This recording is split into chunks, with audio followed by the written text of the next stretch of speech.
परिस्थितिले आज आयौँ हामी टाढिँदै त बिना साथी जीवन मेरो दौराको भारी चाहिँ छतबाट भाग्दै राति साथी तेरो लागि नै हामीले मारिदियौँ इच्छा आयौँ घरबाट बाँधिदियो परिचित संसार अँध्यारो यो ठाउँ हिजो हरियो खोज्न हामी छिर्यौँ कति गाउँ आज एक्लो छु म नदेखिने रहेछ घाउ हामी तान्नको लागि पुगेनौँ कुन ठाउँ हामीलाई घर परिवार भन्दा गाँजाबारी प्यारो लाग्ने एक दिन नभेटेपछि दिन पनि अँध्यारो लाग्ने साथीको साथ चिसो रात पनि न्यानो लाग्ने जति अन्धकार भयो नि हामीलाई उज्यालो लाग्ने एक्लै नै म छ्याप भई तँलाई सम्झिरहेको छु त छस् कहाँ तेरो यादमा म डुबिरहेको छु तेरो बारेमा मुखबाट चाहिँ नि बकिरहेको छु जति टाढा भयो नि म तँलाई सधैँ सम्झिरहेको छु नहोला सँगै आज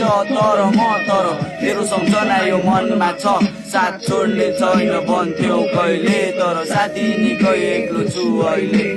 नहोला सँगै आज तर तेरो सम्झना यो मनमा छ साथ छोड्ने छैन भन्थ्यौ कहिले तर साथी निकै एक्लो छु अहिले मेरो दिमागभरि प्रश्न के भइरहेको छ यो हामी दुवैको खुसी आज दैवले खोस्यो मेरो जीवन एक्लै अन्धकारमा गइरहेको थियो तैँले कल गर्दा साथी मन रोइरहेको थियो तँलाई मिस गर्छु साथी सम्झिन्छु धेरै कोही हुँदैन जक्सनमा म बस्दिन्छु एक्लै म छ्याप हुन्थ्यो होला तेरो बोली सुनेर तर कहाँ छस् तँलाई खोजेछु धेरै